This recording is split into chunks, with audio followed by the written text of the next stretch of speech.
I think people think you have a brand and you just like have stuff and it sells. Like, no, so much goes into just the stuff you don't see. Like, it's constant, It's a 24/7. It's not a 9 to 5.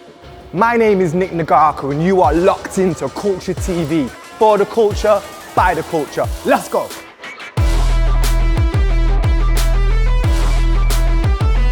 Zara, thank you so much for coming down today. Thank you for having me. How are you? Yeah, I'm good, I'm all right. I'm saying how are you, like we've not just been chatting for ages, but obviously cameras are rolling now, innit? So we've got to make it look a bit more real. But you've been keeping busy? Yeah, it's been obviously a weird year, but I've just been doing my best to actually like enjoy a bit of downtime, because for me, like the way I've built my brand, like I used to just work until I slept and then repeat, and that was my life for so many years. And just before lockdown happened, bought a house and moved in with like my now husband.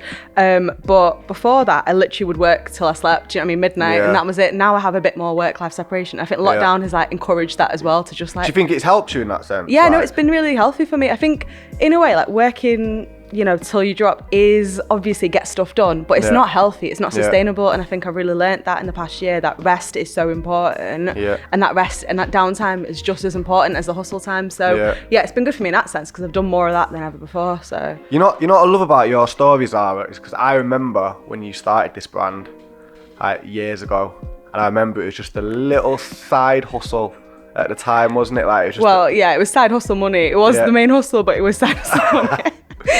But I remember it being like, it was just a concept that you just started, and to see where it is now, like a global, you've really made a global footprint with it now, haven't you?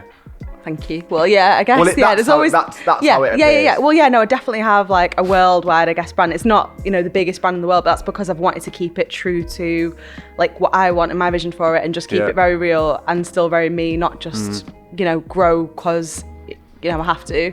So how did it start, and what was like the concept behind it? So I started Keep It Right 14 years ago. 14 years ago? Yeah, because when you're saying you've seen it when it started, you're probably thinking 10 years. I actually saw it halfway through. Probably seen it 10 years ago. I think we probably met about 10 years ago. But I started 14 years ago. So I was 15, I was still in school. Yeah. And the reason it started is because I needed something to help me and save me, and positive thinking came to me at a time when I was really struggling. Teenagers, you struggle with stuff. Been raised by a single mom, life has not been easy for us, and going through some dark times, and I found positive thinking like online and stuff, and it just changed my life, and it saved my life, really. It gave me that light at the end of the tunnel. And then since then I just wanted to be that person for other people. I wanted to be the person to be like, you know what, there is light at the end of the tunnel.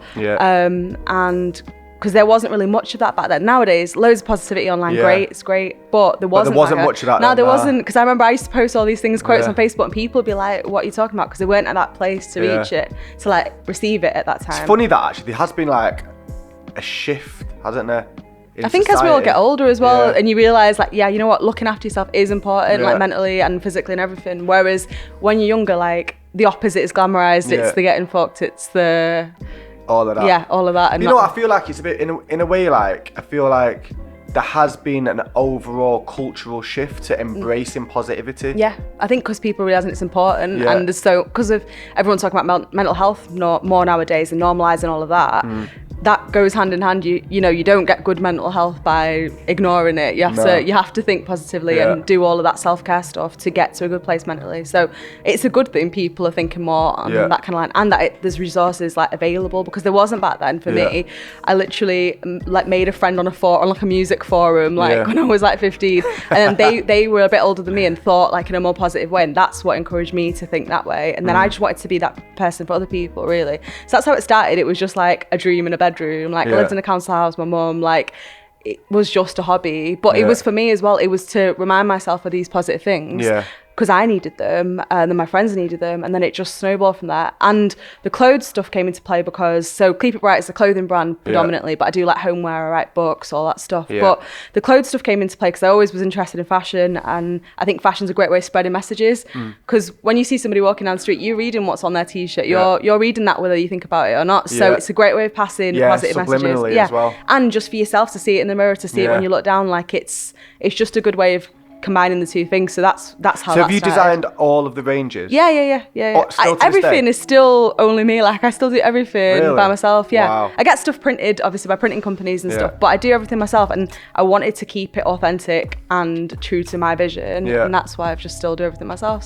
So what was the turning point, would you say, for Keep It Bright, from being like the small like independent brand you just try to sell it off online to sort of taking off? Well, it was very like grassroots, word of mouth at the beginning, because there was a point where like literally everyone on the music scene in Manchester was wearing it. Everyone used to wear it. So everyone used to wear it, and it just kind of word of mouth was the big thing back then, because obviously we're talking pre-Instagram, even pre-Facebook, some of this. So it was a lot of word of mouth, and then that's how it really grew, because people knew what it was about. They knew it was just me, and they wanted to support that. And then then some celebrities started wearing it. About I think 2012, Ed Sheeran wore a couple of my t-shirts. That was really cool. And then since then it's just been like other celebrities have worn it and stuff, but it's always still stayed very word of mouth, really. People buy it because friends wearing it. And what impact has that actually had on, like, let's say you got Ed Sheeran wearing something? I know Miley Cyrus has supported you quite a lot. Yeah, Ariana Grande as well, and like Alicia Keys. I've had quite a few like massive Alicia Keys as well. Yeah. That was sick. That was so sick when that happened. I was like, oh my god, like. So when they wear it, what can you physically see? Like, you go online, bang, sales are going through the roof. So I think people think that's what happens, because people assume somebody wears something and it magically, but it doesn't, because obviously if you see somebody wearing something on telly,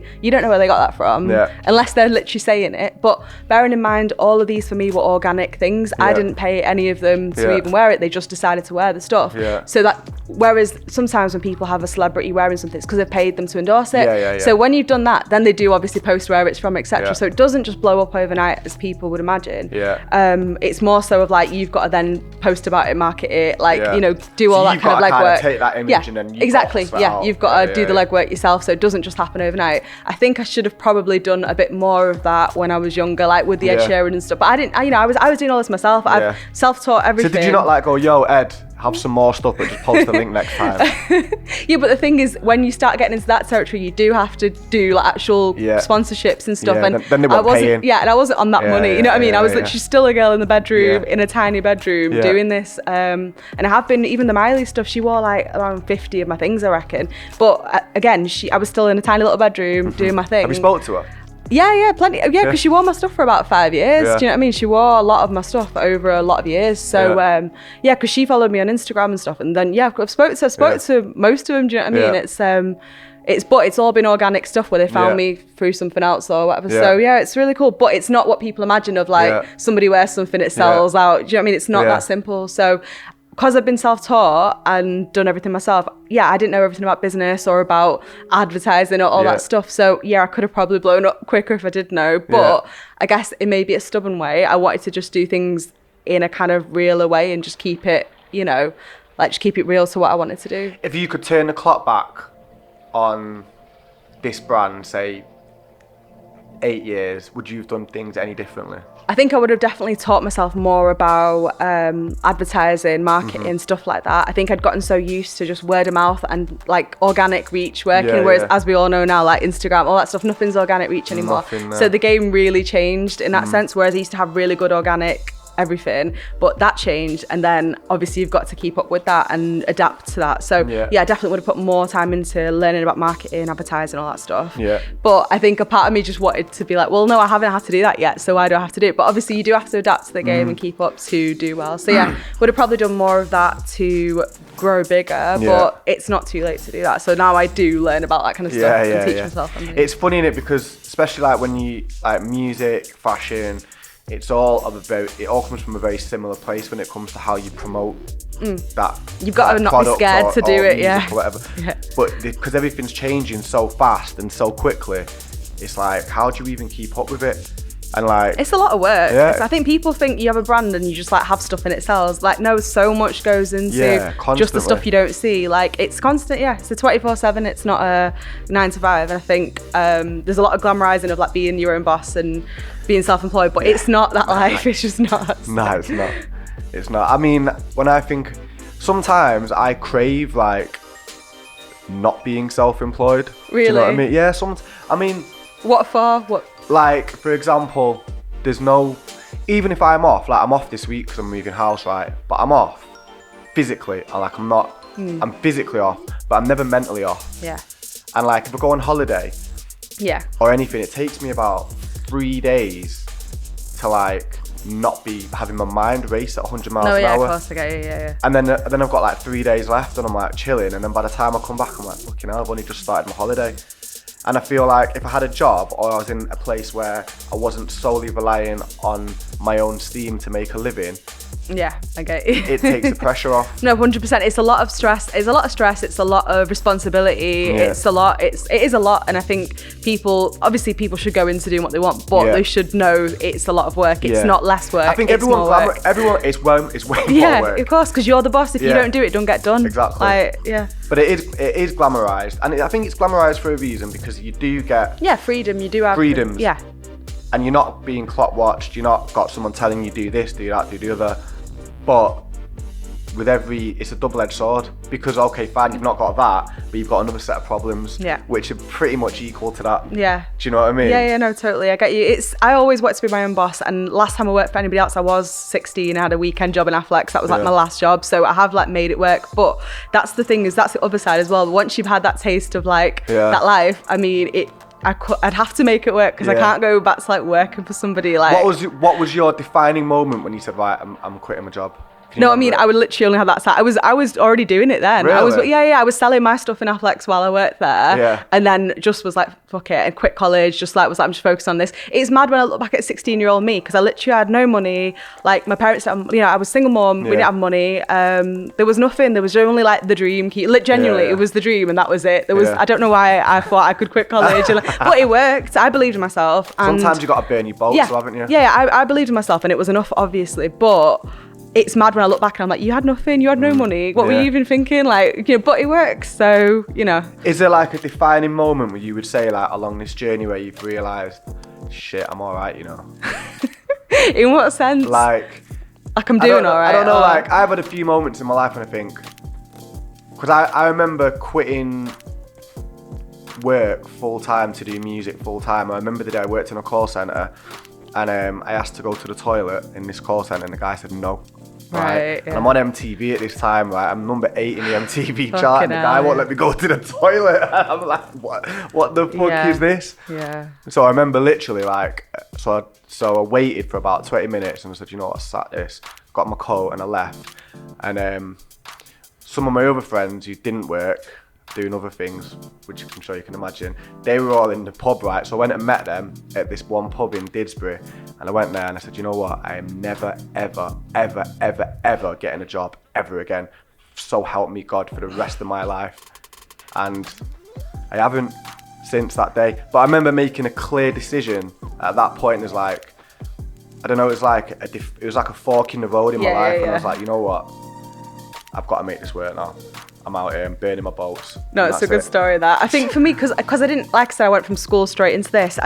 It's not like there was a big quitting of something, but I just had this like mad self-belief that I could achieve what I wanted, which I don't know where that even really came from, apart from I've had a mum that's always been dead supportive of me. And I think that's got to be it, because otherwise, looking back, there's no reason why I should have been like, I'm quitting this, I'm doing this, I'm starting this.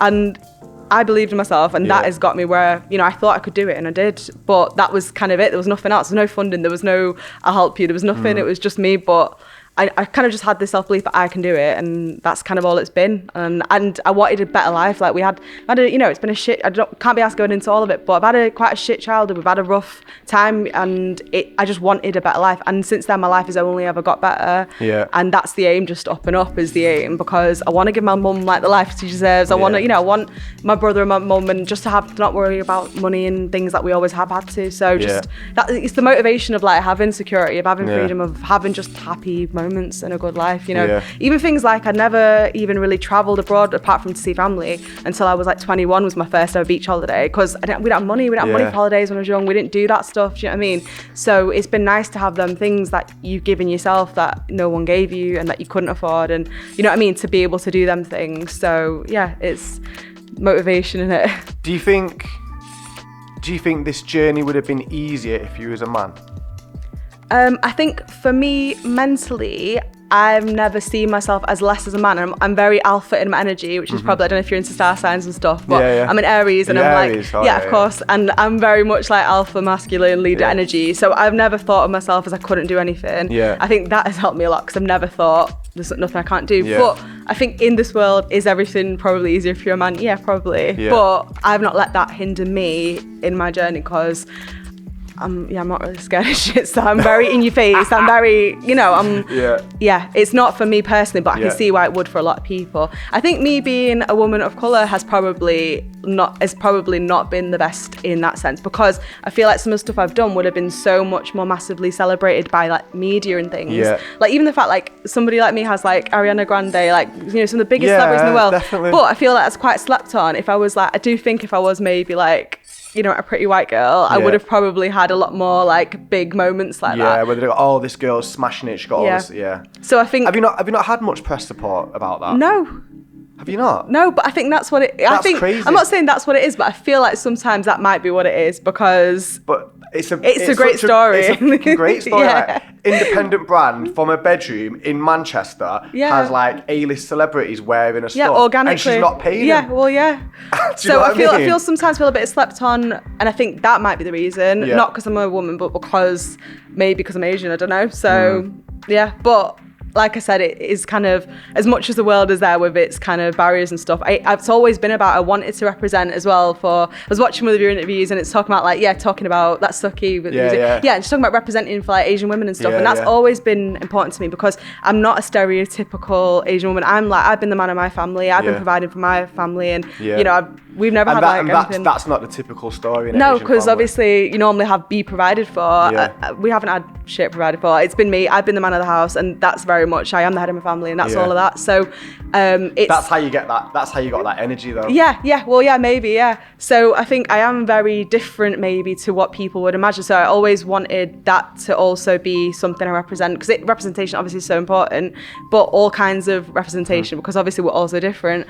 But and even things like, you know, I don't want kids. All these things are things to talk about, because it's important to talk about these things, because it breaks down them stereotypes. Do you not want kids? No, I've never wanted kids. And still, even now you're married? No, definitely do not. Definitely, it's not. never, ever. This is exactly why, because people don't fit your show, you know. People don't fit your show because you don't know what you want. But I've always known what I wanted and didn't want it. And that's why it's important to talk about this stuff, because again, it breaks down those stereotypes and like perceptions of women of colour, of anything. So it's Why do you think it is that like Asian women, I would say, are so massively underrepresented?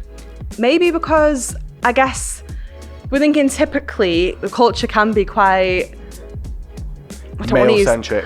But also I guess if we're thinking of like, let's think of like a typical Asian girl who's got like maybe a dad who's quite, let's say if my dad had been in my life, an angry Asian man who wants, you know, you under the thumb, my life would have been very different. Do you know what I mean? Like a lot of people are in those you'd have had a very different influence on you, wouldn't you? Of course, and I'd be very different as a person, and I wouldn't be allowed maybe to do, you know, obviously this is just a stereotypical scenario, but you might not be allowed to express yourself or be who you want to be, or you might be forced into doing things you don't want to do, like study certain things, and you know, being doctored. Exactly. So I'm fortunate I didn't have those things, but that is a lot of people don't get to express who they are or find who they are because they're not allowed in some ways. So I think maybe that's why, because not enough women have had that chance. So maybe Did you see the interview that we did with Jasper? I haven't seen it yet, no. So that was really interesting. She talks a lot about the silencing of Asian women within the community, and I think the new generation, like our generation of like British Asians who are coming up now, I think this is the time when these boundaries can be broken. And I think like with what you're doing is like the perfect example to show to other like young Asian girls, look, I can do it on my own, build my own brand, build my own life. I've done it from a single parent. Support myself, exactly. And I think that getting that message out is so important, but there is such little support from British press when it comes to this. And British Asians are like 10% of the UK population nearly. Didn't know that, Yeah, it's like, it's a what? don't 100% quote me on that, but like it's about it's a good it's few, a lot, it's a good few million. Yeah. That's for definite. It's a good few million. Well, I know growing up, I didn't see any girls like me. I didn't see any Asian girls. No magazines had Asian girls. Because obviously back then we're talking magazines, not internet. Yeah. There was no Asian girls, obviously, in the magazines. There might have been a token black girl one time on one page. Yeah. Now it's obviously a different world, thank fuck. But there was nothing back then. And I knew I wanted to, even then I knew I wanted to like, you know, represent, because I was doing something cool and I was different in that sense. And I did have like adversity that I'd like gone through already at that point. And I think it's really, representation is so important because it gives people hope that oh, I could be like her one day. I could look after myself. I can take that step I can take that risk because look, it pays off for other people. You know, it's important. So not been easy, but it's important to be speaking about our experiences, obviously.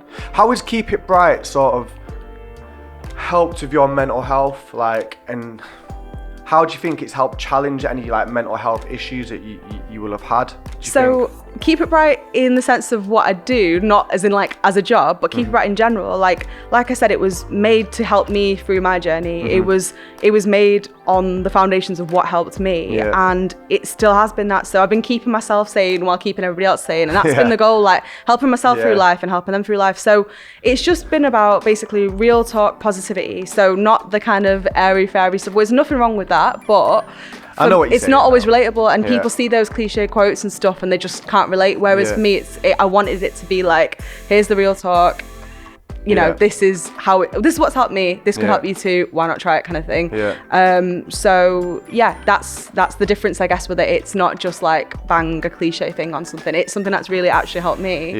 You know, because we all still struggle with stuff. It's not like, oh, you take one positivity pill and you're done. Like it's a constant. Do you get anxiety? Not really anxiety, but I think I can get quite stressed in the past few years. It's been fine, but I think because I have a lot of responsibility and I've suffered more with stress and like health stuff with stress.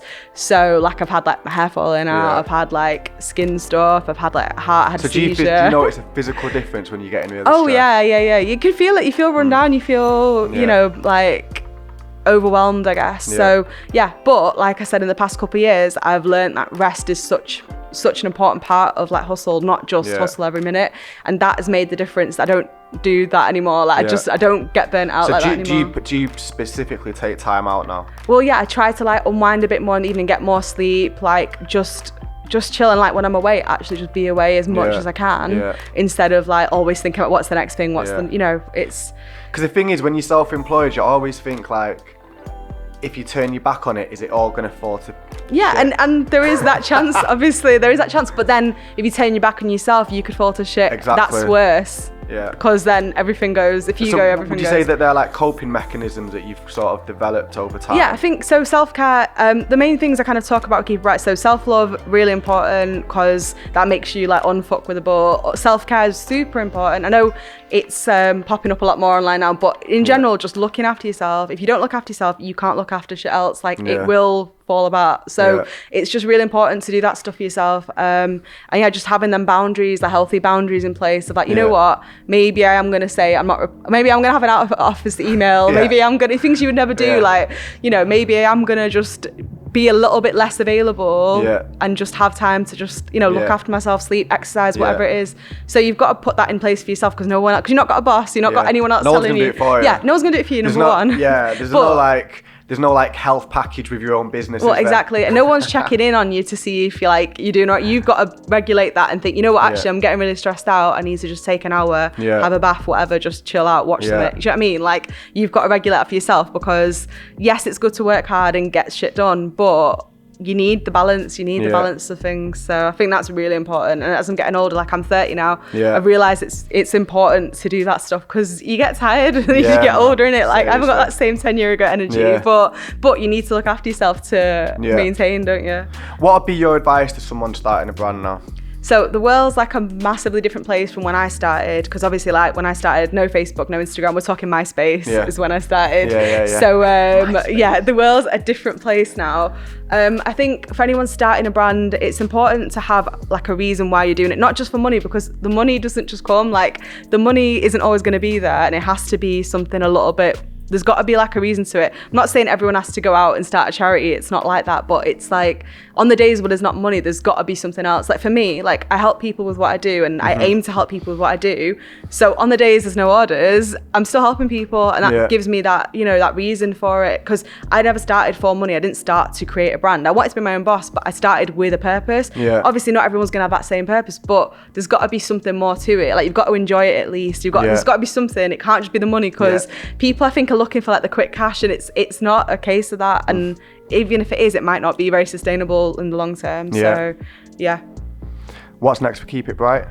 So I'm working on a new book finally. I think the past 5 years have been like What's the new book? Yeah, so I write books. I do like the Keep It Right book and stuff. So I've had a few over the years. I've had a few over the years, but I've not written one for like 6 years because it's been a mad 6 years.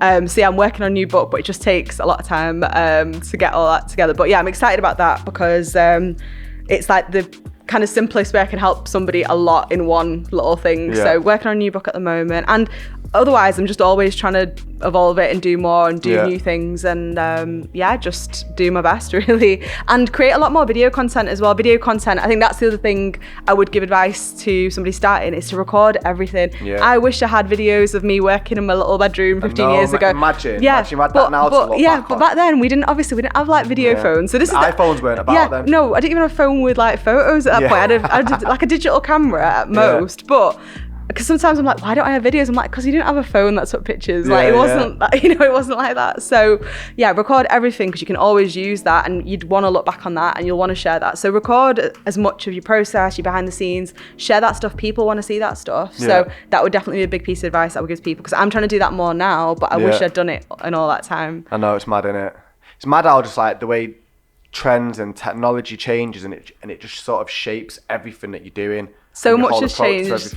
So much has changed even since I started. It's a madness. Like think of like the changes like now for the last 10 years. What can it be? Where are we going to be in 10 years?